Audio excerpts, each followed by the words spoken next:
വീട്ടിലെ പ്രായമായിട്ടുള്ള ആളുകൾ ഇടയ്ക്കിടയ്ക്ക് പറയാറില്ലേ, ഭൂമി പിളർന്നങ്ങ് അടിയിലേക്ക് പോയാ മതി എന്ന് വിചാരിച്ചു പോയി എന്നുള്ള രീതിയിലൊക്കെ. അതുപോലൊരു സംഭവമാണ് ഇന്ന് ബിഗ് ബോസ് മലയാളം സീസൺ 7 സംഭവിച്ചിരിക്കുന്നത്.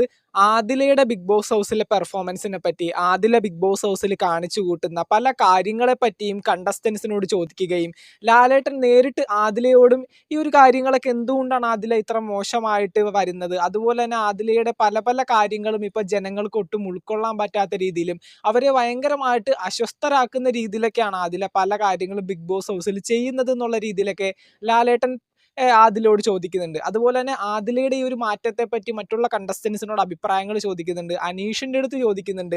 ഷാനവാസിന്റെ അടുത്ത് ലാലേട്ടൻ ചോദിക്കുന്നുണ്ട്. ഷാനവാസ് അപ്പൊ പറയുന്നുണ്ട്, എന്താണ് ഈ പറയുന്ന പോലെ ബോറടിച്ചു തുടങ്ങി എന്ന്, എല്ലാവർക്കും ബോറടിച്ചു എന്നുള്ള രീതിയിൽ ഷാനവാസ് പറഞ്ഞപ്പോൾ ലാലേട്ടൻ പറഞ്ഞു, ആ വേർഡാണ് ഇതിനെപ്പറ്റി പറയുന്നതിൽ ഏറ്റവും എന്താണ് ശരിയായിട്ടുള്ള ഒരു വാക്ക്, ബോറടിച്ചു. എല്ലാവർക്കും ആ ഒരു സ്വഭാവത്തെ എന്താണ് ഭയങ്കരമായിട്ട് ഇഷ്ടക്കേട് വന്നു തുടങ്ങി ആദിലയുടെ ആ ഒരു സ്വഭാവത്തെ പറ്റി.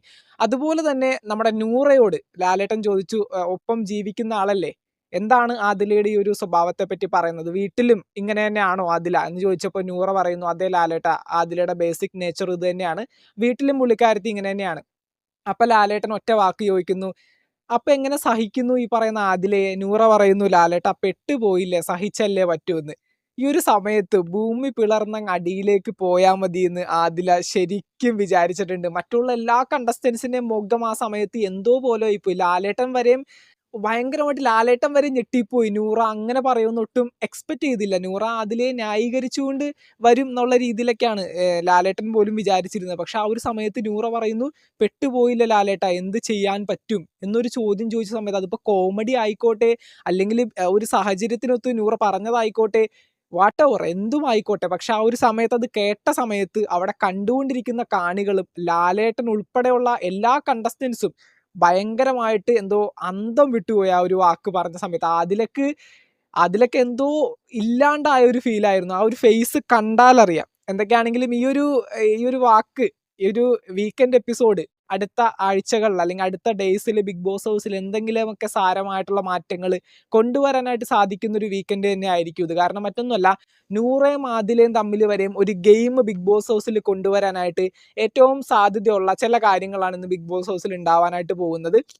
ഒട്ടും എക്സ്പെക്ട് ചെയ്യാത്തൊരു വാക്കാണ് ആദിലയെ പറ്റി നൂറയുടെ ഭാഗത്ത് നിന്ന് കിട്ടിയിരിക്കുന്നത്. അതുപോലെ തന്നെ ഏറ്റവും എടുത്തു പറയേണ്ട ഒരു കാര്യം, അടിയിൽ വന്നിരിക്കുന്ന കമന്റുകൾ, ഈ ഒരു പ്രൊമോ നമ്മുടെ ഏഷ്യാനെറ്റിന്റെ യൂട്യൂബ് ചാനലിൽ അപ്ലോഡ് ചെയ്തപ്പോൾ അതിന്റെ അടിയിൽ വന്നിരിക്കുന്ന കമന്റുകൾ, സ്വന്തം കൂടെ ജീവിക്കുന്ന ഒരു വ്യക്തിക്ക് പോലും ഇഷ്ടപ്പെടാത്തൊരു ക്യാരക്ടർ, അതുപോലെ തന്നെ ഇത്രയും വലിയൊരു പ്ലാറ്റ്ഫോമിൽ നിന്ന്, ഇത്രയും ജനങ്ങൾ കാണുന്ന ഒരു സ്ഥലത്ത് നിന്ന് പറ്റിപ്പോയില്ല ലാലേട്ട, അല്ലെങ്കിൽ പെട്ടുപോയില്ല ലാലേട്ട എന്ന് പറയുന്ന ആ ഒരു മാനസികാവസ്ഥ, അതൊക്കെ ഭയങ്കര ബുദ്ധിമുട്ടാണെന്നുള്ള രീതിയിലൊക്കെ അടിയിൽ ഇഷ്ടംപോലെ കമന്റുകൾ വരുന്നുണ്ട്.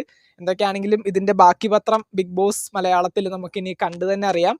ഇവരുടെയൊക്കെ ഒരു ബന്ധം പിരിഞ്ഞു പോകുന്നൊന്നും പറയുന്നൊന്നുമില്ല. പക്ഷെ ഒരു ഗെയിം ഇവർക്കിടയിൽ വരും എന്ന് ഞാൻ എക്സ്പെക്ട് ചെയ്യുന്നു. ഒരു വാക്ക് തർക്കവും അടിയും ബഹളവും ഒക്കെ ഉണ്ടാകുമെന്ന് എക്സ്പെക്ട് ചെയ്യുന്നു. പക്ഷേ ഒരു ബന്ധം പിരിയിലേക്കൊന്നും പോയില്ല കേട്ടോ. അത്തരത്തിലുള്ള കുറേ കമന്റുകൾ ഞാനൊരു വീഡിയോന്റെ താഴെ കണ്ടായിരുന്നു. എന്തായാലും നമുക്ക് നോക്കാം. ബിഗ് ബോസ് മലയാളത്തിന്റെ മറ്റൊരു അപ്ഡേറ്റുമായിട്ട് നമുക്ക് വീണ്ടും കാണാം. ചാനൽ ഇതുവരെ സബ്സ്ക്രൈബ് ചെയ്യാത്തവരാണെങ്കിൽ ഒന്ന് സബ്സ്ക്രൈബ് ചെയ്ത് സപ്പോർട്ട് ചെയ്യുക. വീഡിയോ ലൈക്ക് ചെയ്ത് കാണുന്നവർ ഒന്ന് ലൈക്കും കൂടി ചെയ്തേക്കാം. താങ്ക്